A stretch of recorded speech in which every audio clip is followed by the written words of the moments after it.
Welcome to Police Watch UK. Subscribe now to Plod or not to Plod for more accountability and public awareness content. Sorry, I can't hear you. Is it a little YouTube video you do? No, it's just for public interest. Oh, right. That's all. How's things? All right? Yeah, not bad. Looking after yourself? Would you mind just identifying yourself for me? Why would I need to do that? Because you addressed me and you're talking to me, so I just want to know who I'm talking to. Of course I can. PC Bloomfield. Here's my warrant card. No worries. And that's get changed. And your shoulder number?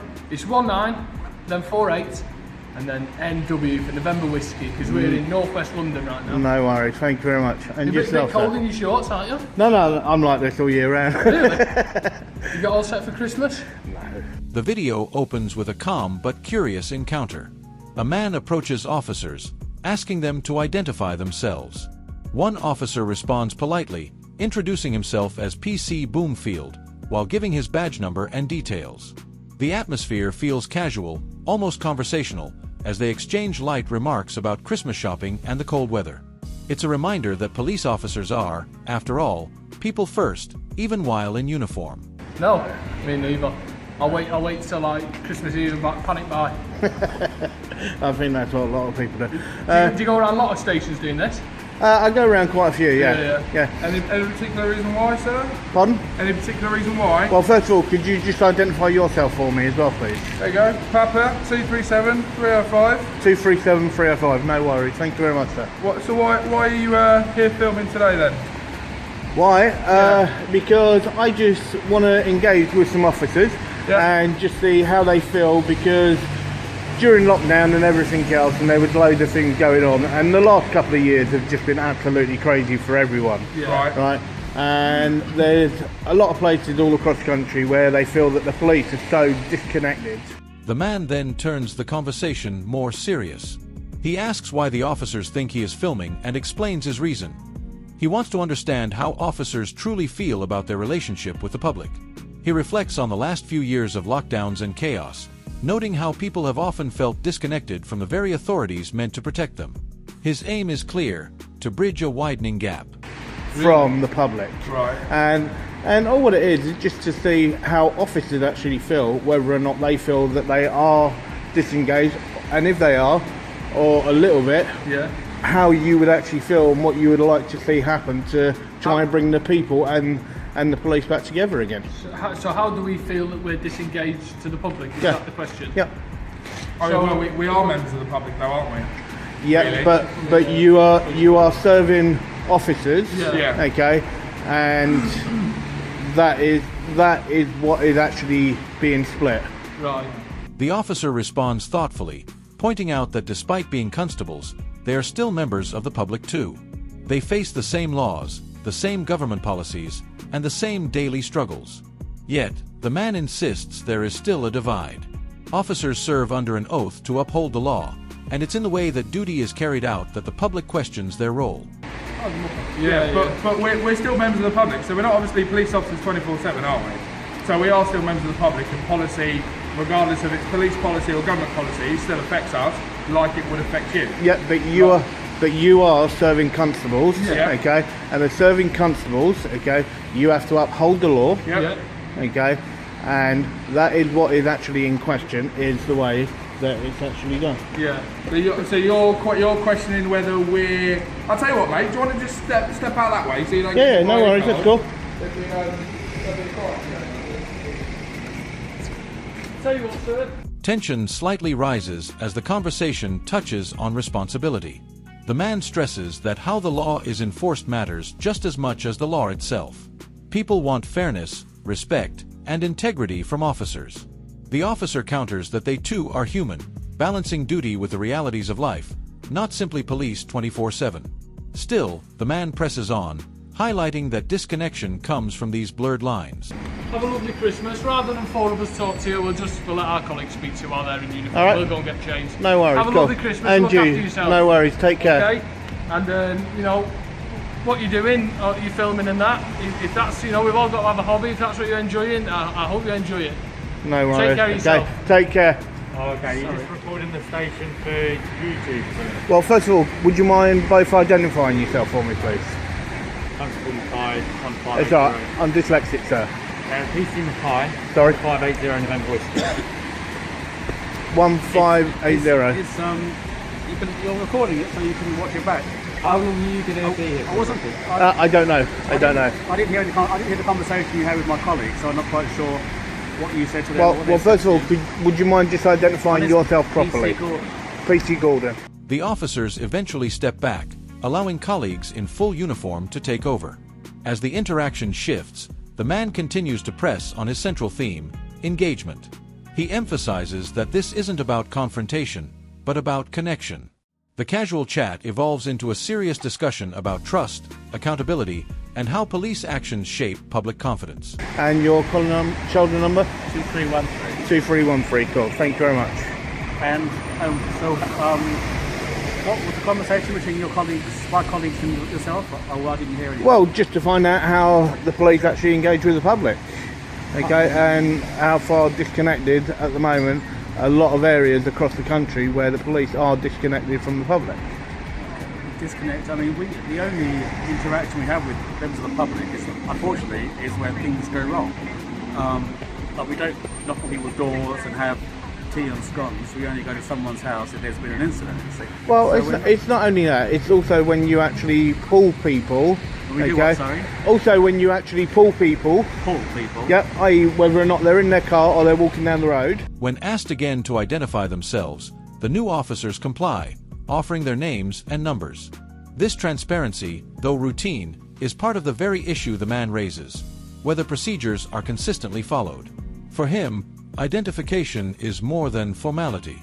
It's about accountability and mutual respect, the foundation of trust between public and police. Okay, and you suspect them of something. Okay, it's the way that they're actually treated and the way that you actually present yourself and the way that you actually follow the law as it should be followed. Well, I mean, there is a procedure, and it's normally recorded, everything we do. So if there's any, have you been asked? Can I have your name, please? That I don't need to give my name. Okay, well, I'll give you mine. Alright, we let you carry on recording wherever you want to record. We do have other work to get on with, so if there's no pressing matters that you want us to deal with, we'll pop back inside. Well, yeah, I was actually having a conversation with you. Okay? Alright, yeah. So, and for you, the way that you just done that was actually quite rude. The man explains further. Too often, police interaction comes only when something goes wrong. Whether it's a call to a house or a stop on the street, those moments shape perception. If those encounters lack fairness or courtesy, the gap only grows. For him, it isn't about policing less, it's about policing better, with dignity and respect at the forefront. Okay, this is the whole problem. When you've got a member of the public talking to you, every single member of the public has the right to actually stop and speak with an officer and ask questions, and that's exactly what I was doing. Okay, my colleague had answered the question. Well, I don't know actually what the question was. You said about the way we pull people from their cars. Okay, right. Basically, it's the way that you actually follow what the law actually is. Okay, and actually follow what your procedures actually are. It's like right now you've got your camera on. Okay, you should have told me at the first possible moment. Okay, that you had actually put your camera on and you were recording. Okay, and that is part of your actual code of ethics that you actually do that under section 3.5. Well, that would normally be the case if we detained you or we were... Well, no, it's as soon as you actually put a camera on. It's as soon as you put a camera on. I put my camera on when I was inside the building, so you weren't there to tell, were you? The officers defend their approach, pointing out that most interactions are recorded and documented. But the man challenges this, arguing that procedures are not always followed correctly. He notes, for example, that cameras should be announced the moment they are switched on. Small details, he insists, add up. Cutting corners erodes public faith and undermines the very integrity of the force. Yeah, but you put it on knowing that you were coming to me, okay, and you should have told me at the first available moment. So that's your complaint, okay. Is it? No, it's not a complaint. I didn't say it was a complaint, but this is what I'm saying. It's small things that build up to a big thing, okay? Also, it makes your job harder, and it means that things are not followed correctly. Right, and that is what the problem is, okay? There's so many different things and so many corners being cut, right? And it's not right, it's not right. Okay, you're there as officers, okay, to uphold the law, right? And yes, we need a police force, and it's very important that we have a police force. But what members of the public want is they do not want a corrupt police force. They want police constables that will actually uphold the law and obey the law as it should be done, and not cut corners. This sparks debate. One officer suggests the matter isn't serious, but the man pushes back, explaining that such small things accumulate, creating bigger problems. The issue isn't just about one camera or one stop, but about a culture that tolerates bending rules. For him, the stakes are clear. The public wants a police force that follows the law strictly, without exception. Okay, so when you look at that, how then would you see if you could change one thing, okay, to try and bring the public and the police back together? What would you bring? What would you do? Well, it's not for me to comment on. Well, why not? You're a serving constable. Well, there's probably. Well, at this stage, I'm not going to make a comment about that. Would you not want to see the police and the actual public closer together? Do they work together a lot better? Well, I think, obviously, to a certain extent we do. We've come out here to talk to you because that's what you obviously wanted. So you want us to Yeah, to engage with officers, yeah. Okay, and then we've asked what you're doing, and you said you're just recording something for whatever reason, just to probably get evidence on how we communicate with you, or how we interact with you. Yeah.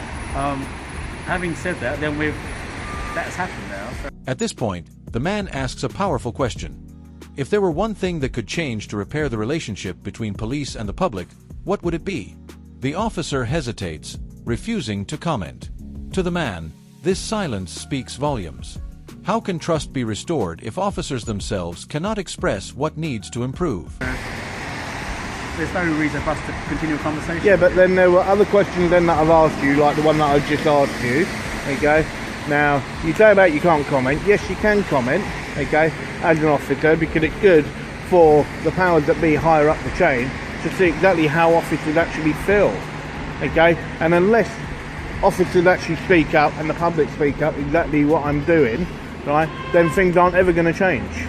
And that's why I asked you outright, okay, if there was one thing that you could actually do, what would it be? And that's not a hard question to answer, and that's a question that a lot of officers have answered for me. Okay, well, so why do you want to ask it from someone else then? They've told you the answer. No, that's from their own perspective. This is from your perspective. Okay, well, I wouldn't know where to start. You wouldn't know where to There's start. Probably more things. There's probably a load of things. It's not. Well, I'm only asking for one. I'm only asking for one thing. The man continues, stressing that he's asked this same question to inspectors, sergeants, and even chief constables, and all have given answers. He argues that honest reflection from officers is vital. Without it, higher powers will never know what frontline policing really feels like, and the disconnect will only grow wider. I don't know. I can't give you an answer right now. You can't give me an answer right now. So the question is, there's one thing I could change about what the police relationship with the public. Is that essentially what it is?